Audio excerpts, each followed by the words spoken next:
ज्यादातर किसानों को लगता है कि अच्छी खेती कड़ी मेहनत और भाग्य के भरोसे होती है। लेकिन वह कुछ हद तक सही है, कड़ी मेहनत तो चाहिए ही चाहिए, लेकिन उससे भी इंपॉर्टेंट चीज है, अगर आपको खेती से मुनाफा कमाना है और बेहतर तरीके से खेती करनी है और जानदार शानदार तरीके से करनी है, तो वहां जरूरत होगी विज्ञान की, वहां जरूरत होगी स्मार्ट एग्रीकल्चर की। तो दोस्तों, वैसा ही कुछ हमारे बिहार में हो रहा है। आपको बताते चले कि बिहार में मूंगफली की खेती किन जिलों के किसानों को हो रहे हैं समृद्ध। यानी कि मूंगफली जो है ट्रेडिशनली हम लोग ग्रो नहीं करते हैं। मूंगफली जो है हम लोग ट्रेडिशनली यानी कि पारंपरिक रूप से ग्रो नहीं करते हैं। मूंगफली को हम लोग अलग से एज ए ग्रो कर रहे हैं, एज ए कैश क्रॉप के रूप में, और इससे बहुत ज्यादा मुनाफा बिहार के, खासकर अगर हम बात करते हैं कि ईस्टर्न मोस्ट जिला, खासकर कटिहार, बांका, ये सब की तरफ, भागलपुर, इन सब जिलों में काफी ज्यादा फायदा हो रहा है और वहां के लोग जो हैं इस खेती को कर रहे हैं। क्या है पूरा मामला, आइए जरा देखते हैं अच्छे तरीके से और जानदार तरीके से, और जानते हैं कि किस प्रकार के क्वेश्चन यहां से आपके एग्जाम में बनेंगे। तो नमस्कार है आप सभी लोगों को, मेरा नाम है आदित्य वैभव और करता हूं आप सभी लोगों का स्वागत आप सबके अपने चैनल बीपीएससी स्टडी आईक्यू पे। तो दोस्तों, आपको बताते चले कि बिहार में मूंगफली की खेती किन जिलों में किसान हो रहे हैं समृद्ध। तो बांका जिले के किसानों की आर्थिक ठीक करने के लिए जो मूंगफली है, यह मूंगफली की खेती को बढ़ावा दिया जा रहा है। इसके लिए आपको बताते चले कि पहले चरण में कौन सा प्रखंड, तो चांदन प्रखंड का चयन किया गया है। और पिछले साल अगर हम लोग बात करते हैं तो सातों, यानी कि अगर हम लोग बात करते हैं सातों बलंगगढ़ सहित आसपास के करीब 50 हेक्टेयर भूमि पर मूंगफली की खेती कराई गई थी और ये काफी सफल हुई, जिस कारण से यहाँ के किसानों के पास पैसा आया। अच्छी पैदावार होने के बाद इस साल मूंगफली की खेती का रकबा 100 हेक्टेयर से अधिक करने का लक्ष्य रखा गया है। आपको बताते चले कृषि विज्ञान केंद्र के विज्ञानी की देखरेख में, किसके देखरेख में है, तो कृषि विज्ञान केंद्र के वैज्ञानिकों की, जो वहां के वैज्ञानिक हैं उनकी देखरेख में यहाँ पे किसान जो है मूंगफली जो की खेती कर रहे हैं। और ऑब्वियस सी बात है, कृषि विज्ञान केंद्र के वैज्ञानिक ने बताया कि मूंगफली की खेती से यहाँ पर भरपूर संभावना है। और वैसे भी अगर हम लोग बात करते हैं तो हमारे बिहार के जो किसान हैं उनकी बदहाली तो आपको देखने को नजर आती ही होगी, और उस क्रम में ये जो मूंगफली की खेती है बहुत ज्यादा, हम कह सकते हैं कि उनके मतलब कि समृद्धि उनके अंदर लाएगी। और पिछले साल जिन गांवों में मूंगफली की खेती कराई गई थी, उसके अलावा इस साल चांदन प्रखंड में ही दूसरे गांव में खेती कराने का लक्ष्य है। और 1 हेक्टेयर में मूंगफली की खेती कराने के लिए 80 से 100 किलो बीज की जरूरत होती है, और ऐसा सारा चीज जो है उनको ट्रेनिंग देकर के कही जाता है। साथ ही साथ आपको बताते चले अच्छी कमाई कर सकते हैं किसान। तो किसानों को बीज नेशनल सीड की बात अगर हम लोग करते हैं तो कॉर्पोरेशन पूर्णिया से, कहां से, तो बीज नेशनल सीड कॉर्पोरेशन जो कहां पे है, पूर्णिया में है। यहां से भी एक प्रीलिम्स पॉइंट ऑफ व्यू से क्वेश्चन बनेगा कि बीज नेशनल सीड कॉर्पोरेशन पूर्णिया से मांग कर उपलब्ध कराया जाएगा। और चांदन प्रखंड के अलावा कटोरिया बहुत जबरदस्त विधानसभा है जो कि एसटी के लिए रिजर्व है। बौंसी का दक्षिणी इलाका भी मूंगफली की खेती के लिए उपयुक्त है, क्योंकि यहाँ पे पठारी हिल्स है। आप सबको पता है कि बांका के क्षेत्र में आपको मदार हिल्स नजर आता है। कौन सा हिल्स नजर आता है, तो मदार हिल्स नजर आता है। और इस पठारी इलाकों में यहाँ पे ठीक ठाक मूंग की खेती हो रही है। इसके अलावा पठारी इलाका होने के कारण बारिश होते ही खेतों में पानी निकल जाता है और खेतों में पानी जमा नहीं होता है, जो सबसे ज्यादा जरूरी है। और किसान कम लागत में मूंगफली की खेती कर अच्छी कमाई यहां पे कर सकते हैं। इसके अलावा कटिहार के किसान मूंगफली की खेती करके मोटी कमाई कर रहे हैं, तो बांका की रही बात।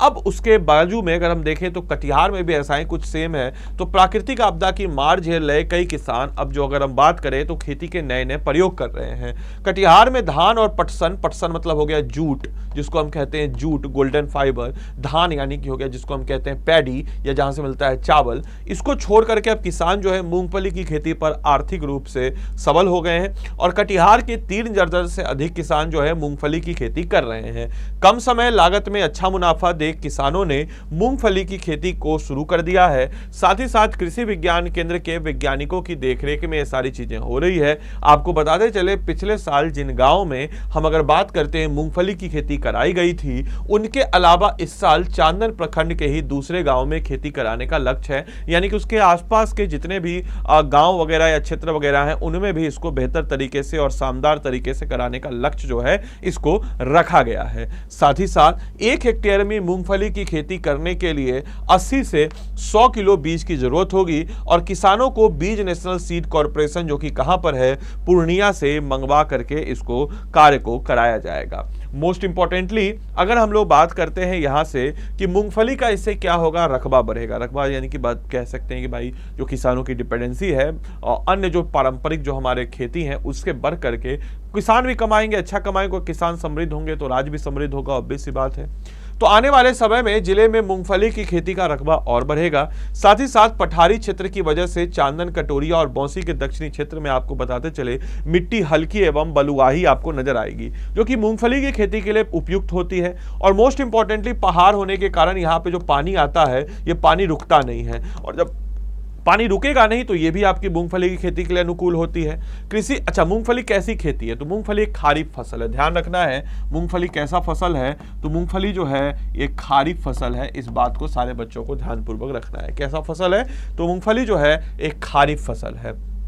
खारिफ यानी कि जिसको हम कहते हैं मॉनसूनल टाइप ऑफ क्रॉप है, मॉनसून के समय होता है। और कृषि विज्ञान केंद्र के वैज्ञानिकों ने बताया कि 15 जून से 15 जुलाई तक मूंगफली की बुआई के लिए बेहतर समय माना जाता है और प्रति हेक्टेयर इसका उत्पादन 25 से 30 क्विंटल तक आपको देखने को नजर आता है।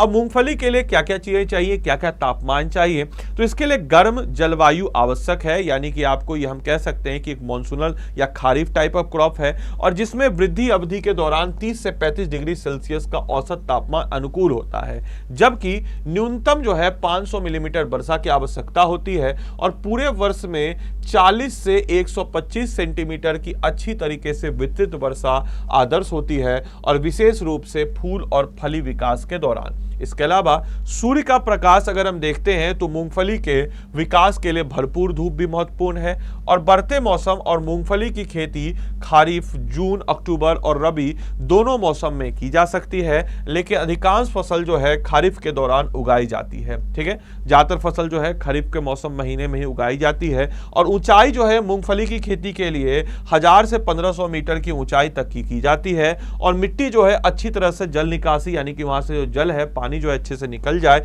रेतीली दोमट या दोमट मिट्टी साथ ही अच्छी जल निकासी काली मिट्टी सबसे उपयुक्त होती है और भारी मिट्टी आदर्श जो है इसमें नहीं होती है। बाकी आपको बताते चले यह हमारे बिहार का एक हम कह सकते हैं कि एग्रीकल्चर मैप है कि कहां पे किस प्रकार की कौन से खेती होती है। जैसे फॉर एग्जांपल अगर हम अपने बिहार में भी देख लेते हैं तो कुछ चीजें जो आपको पता होना चाहिए। ये जो एरिया है, ये एरिया जो है यहाँ पे आपको शुगर केन का एक हब नजर आएगा, सबसे ज्यादा शुगर केन का नजर आएगा। इसके अलावा धान और गेहूं तो हर जगह होता है, कुछ जो यूनिक है वो मैं यूनिक चीज आपको बता देता हूं।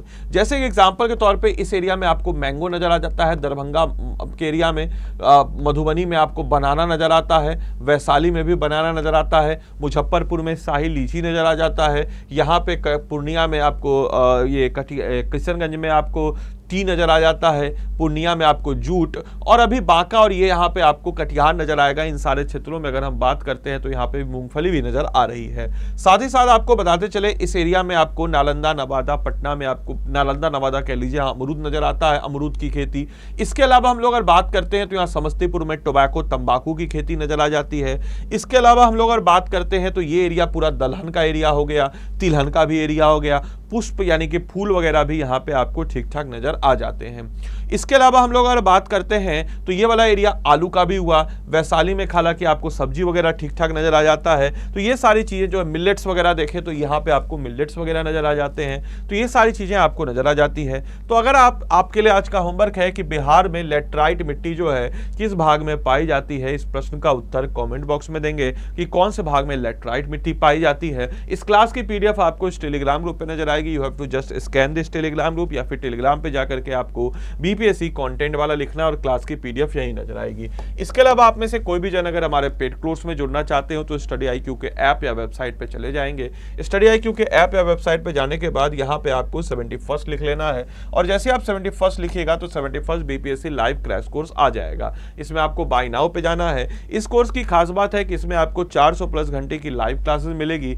इसमें हमारा बिहार स्पेशल टॉपिक पे स्पेशल फोकस होगा, ग्रुप मेंटरशिप होगा, प्रीलिम्स टेस्ट सीरीज है, क्रक्स आपको हिंदी इंग्लिश दोनों में मिल जाते हैं, कॉम्प्रिहेंसिव कवरेज ऑफ सारे के सारे चीजें का टॉपिक का हो जाता है। एंड मोस्ट इंपॉर्टेंटली अगर आप यहाँ पे मेंटरशिप तो आपको मिलता ही है, और अगर आप आदि लाइव जो कि मेरा कोड है इसको लगाते हैं तो मेरी तरफ से एडिशनल आपको मेंटरशिप मिलेगा और एडिशनल डिस्काउंट मिलकर के 4,499 यानी कि लगभग 4500 रुपए में आपका पूरा का पूरा प्रीलिम्स का कवर हो जाएगा सिलेबस। और बिना सिलेबस कंप्लीट किए आप प्रीलिम्स नहीं निकाल सकते हैं, तो चाहे हिस्ट्री हो, पॉलिटी हो, ज्योग्राफी हो, इकोनॉमिक्स हो, मैथ्स हो, बिहार स्पेशल हो, हर एक सब्जेक्ट को हर एक पहलू से हम लोग इसमें कवर अप कराएंगे। प्रीलिम्स पॉइंट ऑफ व्यू से इस चीज को ध्यान रखना है। तो 4500 रुपए में आदि लाइव कोड को लगाइए और इस कोर्स में अपने आप को एनरोल करके अपनी तैयारी को मजबूत बनाइए। धन्यवाद। मैं उम्मीद करता हूं सेशन आपको अच्छा लगा हो और आपने अपने दोस्तों के साथ जरूर इसको शेयर कीजिए। Thank you.